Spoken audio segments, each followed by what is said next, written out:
Vamos a empezar a ver Keynes, la teoría de Keynes, ¿sí? Estoy viendo a ver si une a alguien más.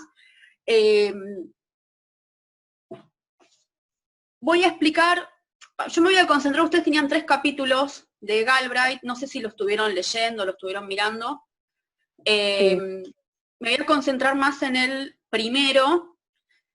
Del segundo voy a hacer una conclusión general, y el tercero hay cosas que las vamos a ver dentro de un tiempo, ¿sí? Porque habla de la crisis del 73, eso falta para que veamos eso.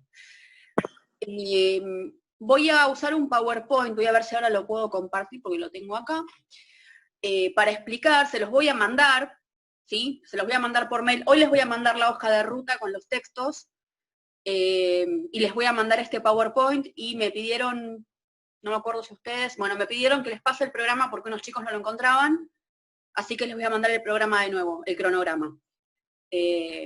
Bueno, vamos a ir arrancando. Yo voy a poner el PowerPoint, voy a explicar una parte con el PowerPoint. Ahí está. Bueno, algunas cosas las voy a explicar con esto, otras voy a volver al texto, si en algún momento esto lo voy a cortar. Yo lo primero que les voy a aclarar es lo siguiente. Hay una... No sé si todos me escuchan porque ahora los veo todos congelados. Hay muchos términos acá, ¿sí? Este texto es un libro de historia de la economía, en los cuales yo no me quiero concentrar en eso. Yo a lo que quiero lograr, digamos, con el texto y con el PowerPoint, digamos, con el material que tenemos, es que ustedes vean cómo cambia la forma de entender la economía, y cómo los diferentes países, sí, les voy a mandar el PowerPoint, cómo los diferentes países, no lo copien porque se los voy a mandar, cómo los diferentes países se van como acomodando, ¿sí?, a nuevas formas de entender la economía.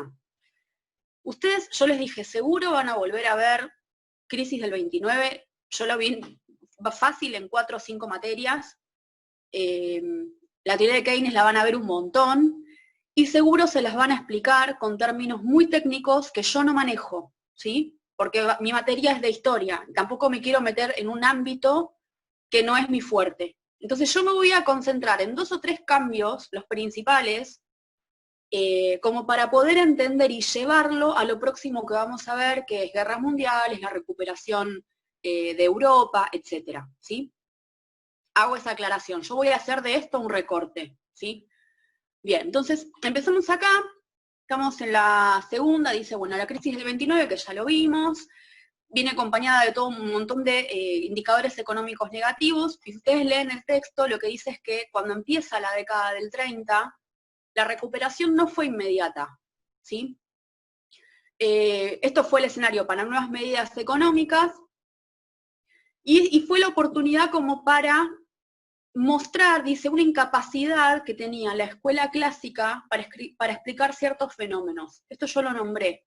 El liberalismo clásico, que es el liberalismo de Smith, de Ricardo, no podía explicar ciertos fenómenos como, por ejemplo, cómo salir de esa crisis. Voy acá al segundo.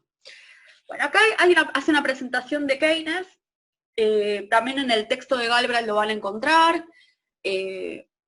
Vivió entre 1880 y 1946, ahí tienen las fechas, ¿sí? Muestra que, digamos, el texto tenía una posición económica favorable, estudió en Cambridge, fue funcionario de la corona, y ya, digamos, era una figura reconocida dentro del ámbito de la economía, ya desde fines de la Primera Guerra Mundial. Estoy acá, forma parte de la delegación de la Conferencia de Paz, y escribió este libro, que yo les dije que es un clásico, que también seguro en algún momento puede ser que lo lean, o alguna partecita, Las consecuencias económicas de la paz, y critica la dureza, digamos, de las condiciones que se le imponen a Alemania en el Tratado de Versalles. Él ya advierte que eso va, en algún momento va a traer conflictos. Esto yo lo voy a retomar el viernes, ¿sí?, que vamos a ver bien Segunda Guerra Mundial. Y el libro, digamos, más conocido de él es el libro de 1936, La teoría general del empleo, el interés y el dinero, en la cual explica, digamos, los fundamentos clásicos de la teoría keynesiana. ¿Me van siguiendo acá? ¿Están ahí? Porque yo minimicé la... Sí, profe. ¿Sí? Están ahí. Minimicé todas las caritas para ver bien la pantalla. Bueno, empieza criticando, si digamos, la economía clásica. Dice, ¿qué va a criticar? La idea de la mano invisible y que el mercado siempre está en equilibrio. ¿Sí? Digamos, ya la propia crisis critica, demuestra que ese equilibrio en realidad tiene un límite. Critica el rol del Estado, ¿sí? Antes de, digamos, de la crisis del 29, el rol del Estado, dice, el Estado como juez y gendarme.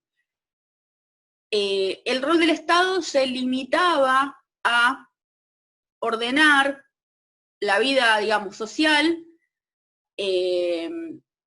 Esta idea del Estado como juez y gendarme tiene que ver con que el Estado tiene el monopolio de la violencia, es una idea, un concepto muy básico de lo que tiene que hacer el Estado. Y si se piensa el Estado como juez y gendarme, se mantiene que el Estado no tiene que intervenir en el mercado, ¿sí? Critica la ley del SEI, que es la ley que decía que a cada oferta le corresponde su propia demanda, y empieza a formular, ¿sí?, teorías que tienen que ver con el empleo y el desempleo. Ahora yo voy a ir un toque a los textos, ¿sí? Bueno, primero, va a empezar a hablar de microeconomía y de macroeconomía. No sé si ustedes llegan a ver este gráfico, cuando se los vea, lo van a poder ver más clarito. Acá se ven es muy chiquitita la letra. La teoría de Keynes, ¿sí?, dice, es macroeconómica, y lo que van a hacer es analizar, dice, la sumatoria de variables individuales para llegar a una concepción más general de la economía, ¿sí?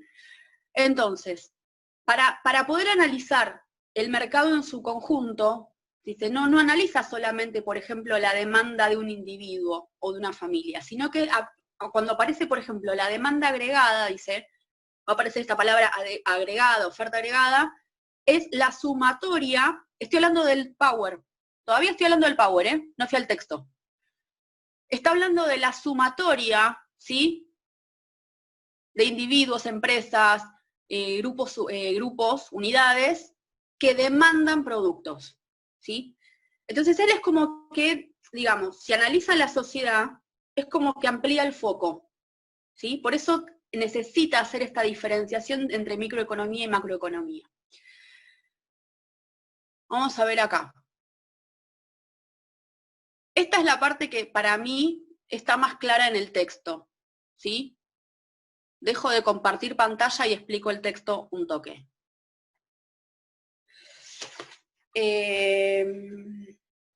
Página 253, 254, no sé si tienen el texto ahí. Después voy al texto, otra cosa que dice. ¿Qué es lo que dice acá el autor?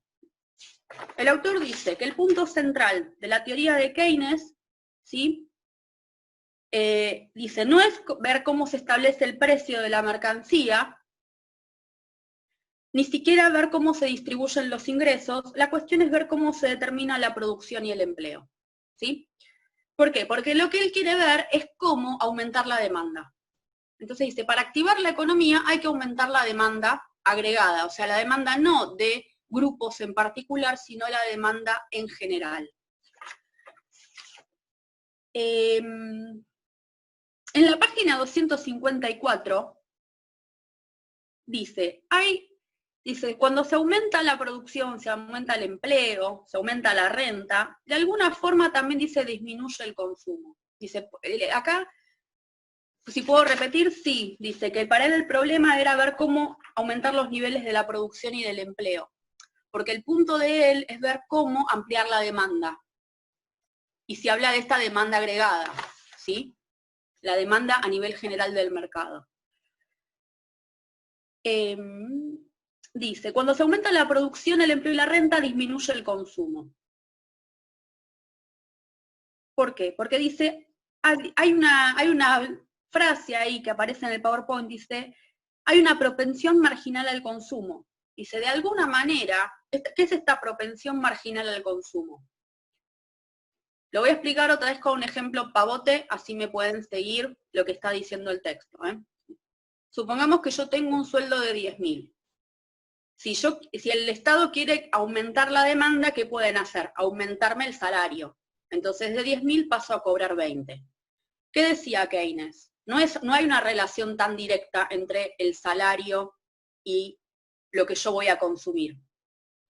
Si yo de 10 paso a cobrar 20, no voy a gastar 20, voy a gastar un poco menos.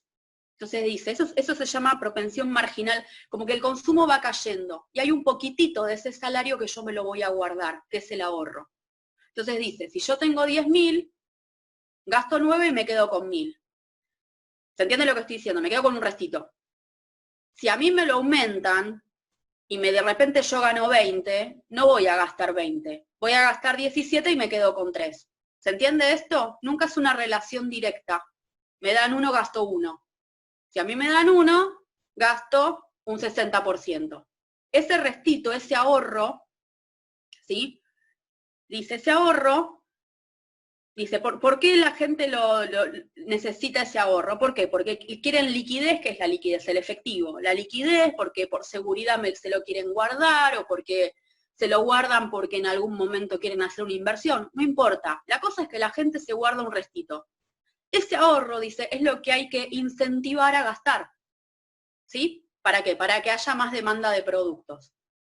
¿Me van siguiendo hasta acá? O sea, si yo lo explico así se entiende, ¿sí? Entonces dice, el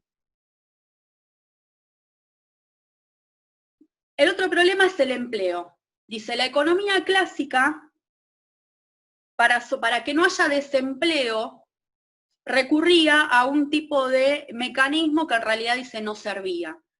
Entonces dice, por ejemplo, si los salarios eran muy elevados, si había trabajadores que estaban desempleados, supongamos, tengo un 5% de la población que no tiene trabajo.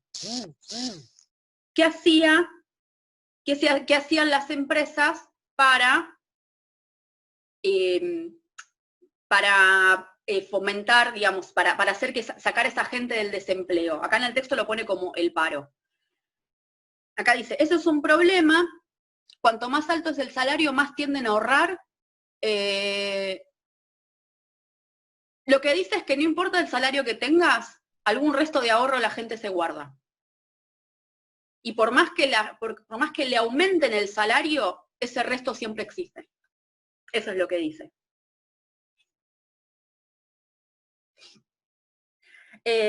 Bueno, esperen que miro acá. Entonces dice, acá digamos, en la economía clásica se tomaba el desempleo como que era un problema que los salarios eran muy altos.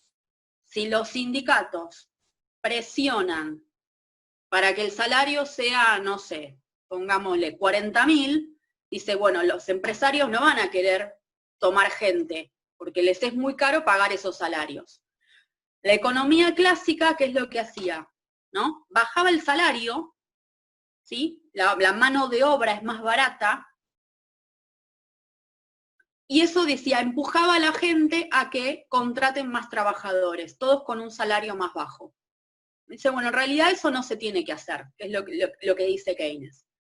Dice, Keynes lo que dice es que puede existir un equilibrio con un porcentaje de gente que esté desempleada. No hay que bajarle el salario a la gente, ¿sí? ¿Por qué? Porque van a consumir menos. ¿Me van siguiendo? Entonces dice, hay ciertos mecanismos, esto está en la página 254 y 255. Hay ciertos mecanismos del subempleo, sí, de la economía clásica que no le sirven a Keynes para explicar, ¿sí? Entonces, ¿qué es lo que dice acá? La gran, digamos, solución, lo que dice, sí, en algún momento va a criticar en el texto a Keynes, porque dice, es un cambio, pero es un cambio limitado, dice, no es una revolución económica, sino que son ciertas variables que pone, que en su momento sirvieron. Y hay algo que dice en el texto, y si ustedes leen textos de Keynes, lo va a aparecer y va a aparecer en los textos que vamos a leer, son medidas pensadas para el corto plazo, ¿sí? No son medidas pensadas para el largo plazo. Son medidas que se tienen que ir como revisando a medida que, corto plazo, 10 años, 5 años, ¿sí? No son medidas a largo plazo. Bueno. Entonces dice, queda un último recurso, lo dice el texto, es que es la intervención del Estado para elevar el nivel de los gastos de inversión. ¿Sí? Entonces dice, la emisión de deuda pública, que son algún tipo de endeudamiento, y el aumento del gasto público. Esto hicieron en Estados Unidos. En Estados Unidos, cuando se da el plan económico, el New Deal, ¿sí? Principios de la década del 30, como forma de salir de la crisis, ¿qué hacen? Empiezan a aumentar el gasto público, hacen obras públicas. Y el Estado empieza a emplear personas, ¿sí? Les da un empleo con un mínimo de salario, porque la idea que era que esto, digamos, empiece a estimular la economía. Si tengo tanta masa de trabajadores que los empleo en un trabajo, no importa qué trabajo, haciendo caminos, plantando arbolitos al lado de las rutas, no importa, ¿sí? El Estado aumenta el gasto público, entonces dice, y eso estimula a la demanda en general. ¿Me van siguiendo hasta acá? Voy a ver acá. Esperen, porque tengo que poner compartir pantalla. Ajá, esperen que pongo compartir pantalla. Compartir esto. Bueno, a ver qué dice acá.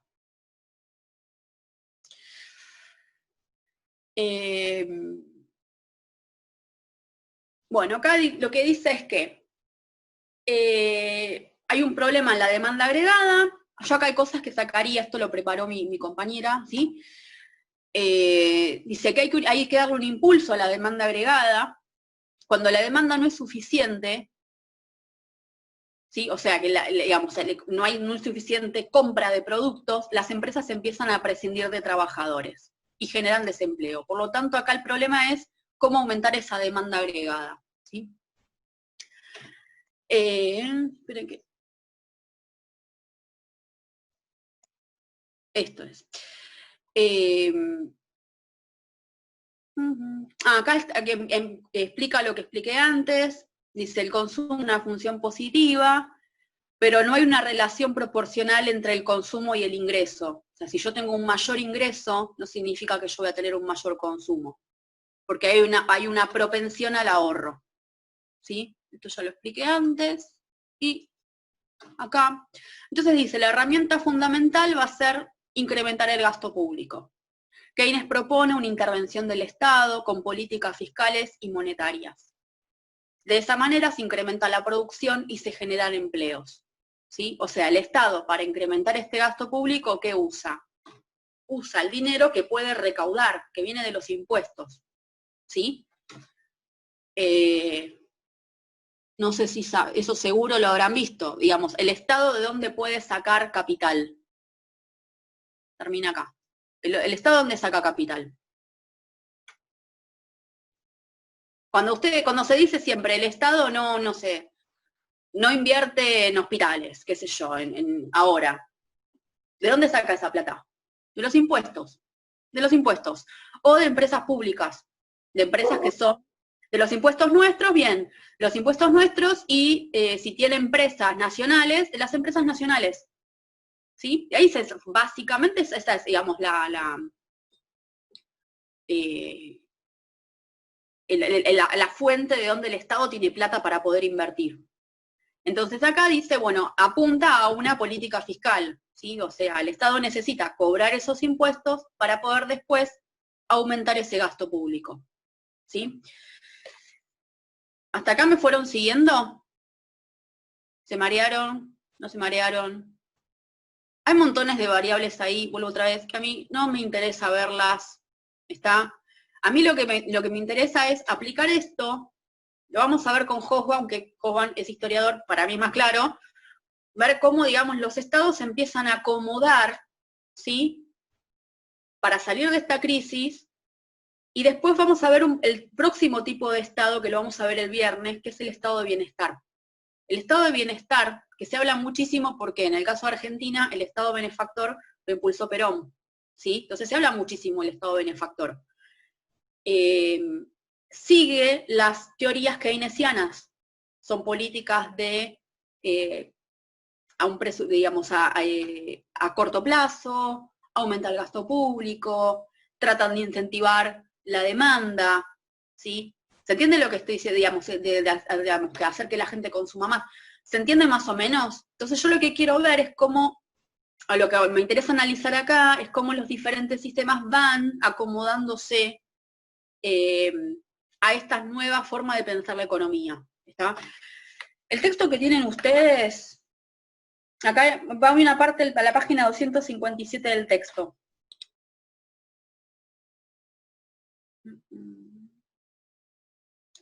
Dice, bueno, en la página 257, les digo para que lo miren después si no lo tienen ahí. Dice, en la microeconomía, dice, el mercado sigue igual la forma de pensar la firma comercial, la empresa, etc.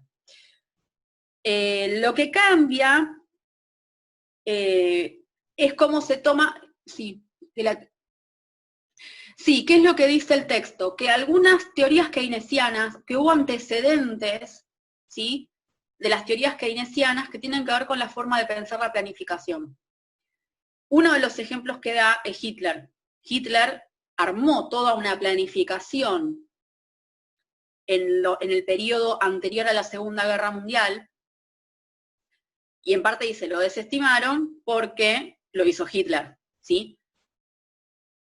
Digo, más allá que fue un dictador, y no es una cosa menor, pero digo, a nivel económico, logró armar un plan, una planificación industrial como para rearmar a Alemania y para financiar la Segunda Guerra Mundial. ¿Se entiende esto? O sea, entonces dice, bueno, uno de los ejemplos fue Hitler, otro ejemplo fue los suecos, la escuela sueca, que también la ustedes tienen acá, ¿sí?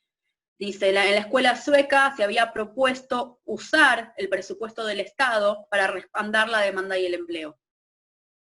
Entonces dice, ya había unas ideas, ya estaban empezando como ahí a surgir, ideas que tienen que ver con, claro, con el tema del gasto estatal. ¿Sí? Lo que pasa es que en la teoría clásica, digamos, cuando había una crisis económica, lo que se pensaba es, bueno, en algún momento el mercado solo va a volver al equilibrio, porque el equilibrio es propio del mercado. Acá están diciendo que no. El mercado no va a volver al equilibrio. Entonces acá tiene que haber una variable fuerte como para empujar y activar la economía de nuevo. Y esa variable va a ser el Estado. Eso es lo que está diciendo. ¿Sí? Entonces acá se empieza a pensar a partir de la década del 30, un Estado que no solamente está dando leyes, no es un Estado, ahí poníamos, no me acuerdo qué palabra puso, el Estado como juez, sino que es un Estado que tiene que planificar la economía, tiene que dar una respuesta dentro de lo que es este ámbito, ¿sí? Esperen que estaba diciendo otra cosa más. Bueno, lo último que dice el texto es que en el primer capítulo, dice, la revolución keynesiana de alguna forma fue conservadora, fue limitada, ¿sí? Porque no es que reestructura toda la economía, sino que mete una variable, ¿sí?, que es el tema del rol del Estado. En el segundo texto que ustedes tienen,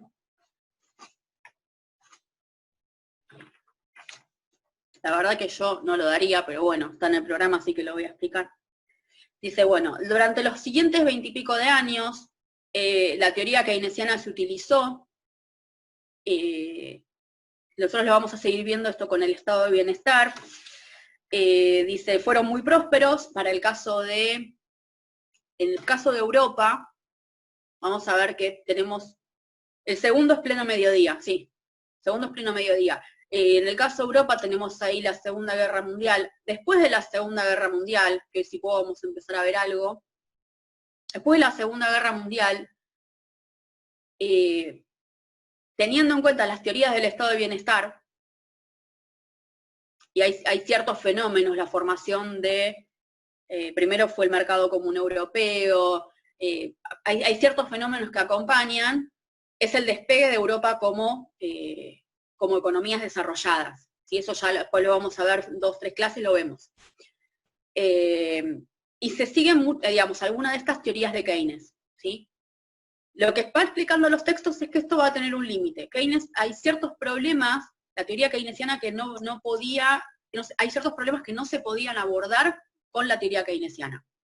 Entonces dice, bueno, en el texto de Pleno Mediodía explica cómo en estos años de, digamos, de despegue económico, se empiezan a aplicar modelos matemáticos a la teoría económica. Dice, bueno, acá, digamos, fueron estos tipos de pronósticos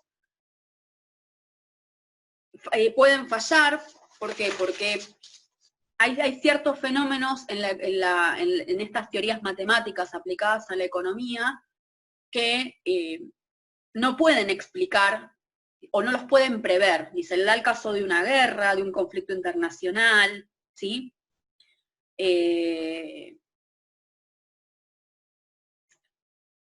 Nosotros cuando vemos economía, la ciencia de ustedes está como en el medio de lo que es una ciencia exacta y tiene elementos de una ciencia social. Porque hay ciertos fenómenos, digamos, ciertos comportamientos a nivel humano que no se pueden prever. El comportamiento humano no puede preverse en un 100%, no puede ser previsible en un 100%. ¿Sí? Por eso dice, el tipo de pronóstico aplicado a la economía no siempre va a acertar un 100% en lo que va a pasar. ¿Sí?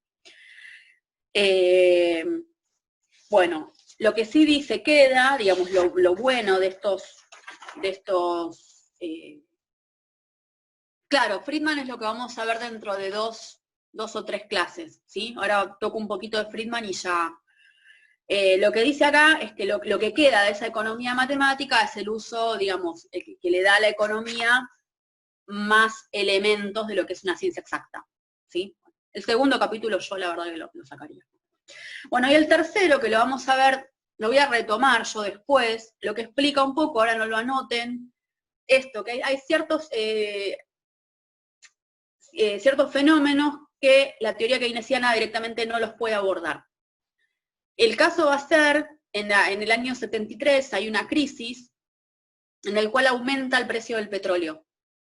Frente a ese aumento del petróleo, que encarece todos los productos, ¿sí?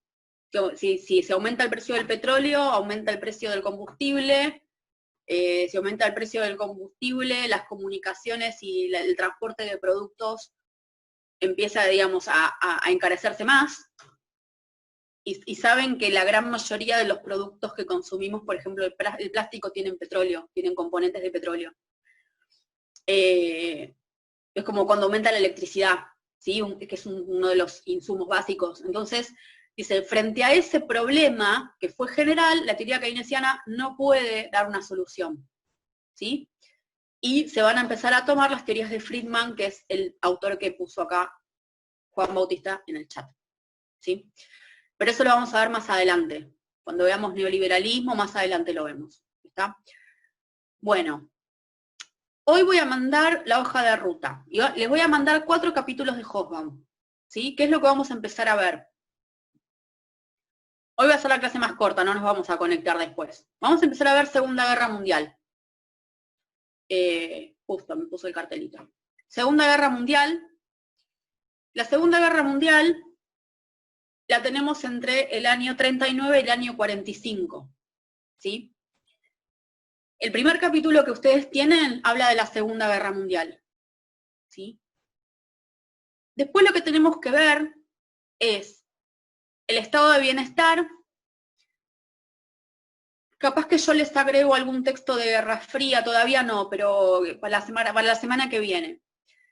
Lo que yo quiero que hagan para el viernes vamos a ver Segunda Guerra Mundial y estado de bienestar. Quiero que busquen ustedes algún concepto de estado de bienestar. Que chusmeen y busquen 2 o 3 rasgos de lo que es el estado de bienestar. Yo les voy a dar más rasgos y lo tienen ustedes en uno de los capítulos que voy a mandar. Pero quiero que busquen un concepto, ¿sí? Y quiero ver si pueden ver cuál es la diferencia o al menos buscar alguna diferencia entre estado de bienestar y estado keynesiano. Tienen muchos rasgos en común, pero no son exactamente lo mismo, ¿sí? Pero tienen muchos rasgos en común. Bueno, hablo un poco de Segunda Guerra Mundial, lo tenía acá. Tenemos la Guerra Mundial entre el 39 y el 45, ¿sí?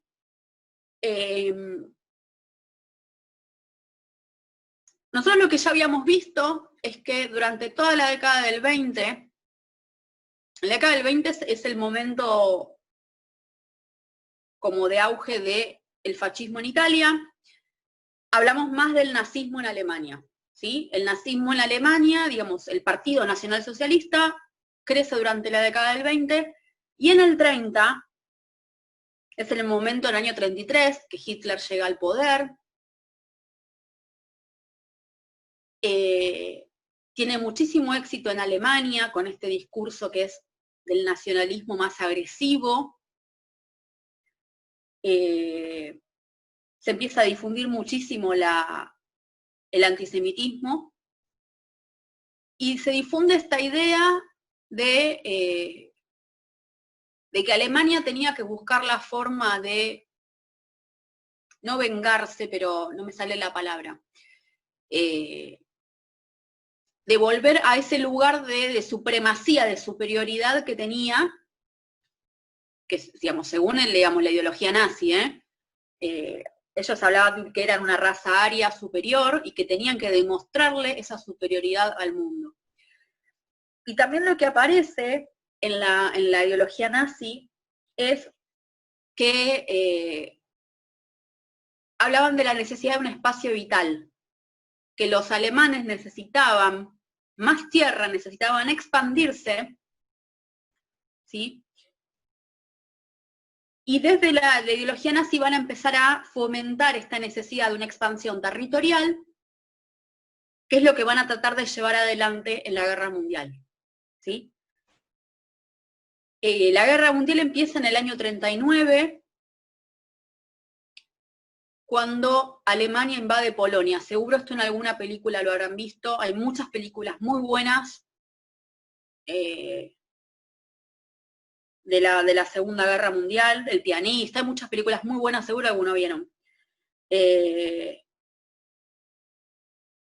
hecho, digamos, los alemanes se mostraban como el Tercer Reich, el Tercer Reich es el tercer imperio, la idea de imperio es esta idea de expansión territorial. Y esta guerra mundial, de alguna manera, en Europa ya pensaban que era posible una segunda guerra mundial por montones de conflictos que quedaron abiertos desde la primera. ¿Sí? Conflictos territoriales. Ustedes en el texto de Hobsbawm ahí decía, después de la Primera Guerra Mundial se redistribuye el mapa europeo, aparecen países nuevos, países se van como redefiniendo fronteras, eso generó un montón de conflictos, ¿sí?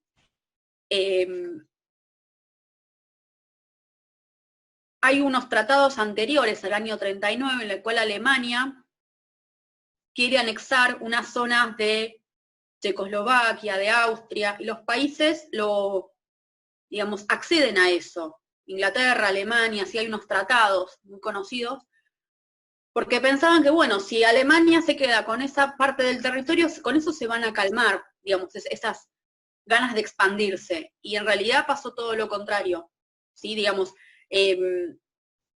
pensaban en un conflicto, no pensaban en, digamos, en la posibilidad que Alemania quiera invadir el continente europeo. En realidad, digamos, la lista de Schindler es buena. El otro día la volví a ver, hace 1000 años que no la había visto.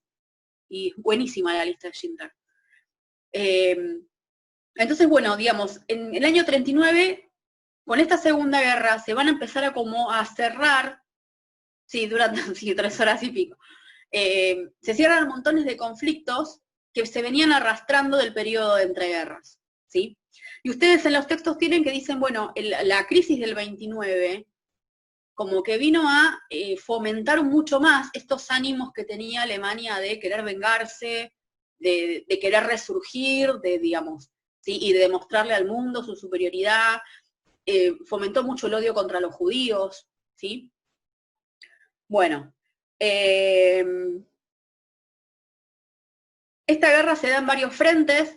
En general lo que aparece en las películas es lo que se llama el frente occidental, ¿sí? Aparece mucho el día D, cuando Estados Unidos desembarca en el norte de Francia, ¿sí?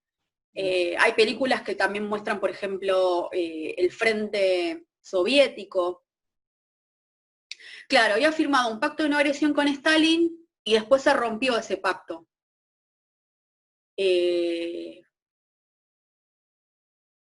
Dunkirk, que explica el día D, rescatando al soldado Ryan también, explica el día D. Me estoy tratando de acordar de otra. Pero en general los norteamericanos muestran eso. Pero hay películas que están muy buenas que es en el frente soviético, ¿sí? El otro día que estuvimos viendo zarismo, hay una serie que salió en Netflix, no sé si tienen Netflix, que es sobre los zares. No me acuerdo cómo se llama, pero son 4 o 5 capítulos, está muy buena también para ver la Revolución Rusa.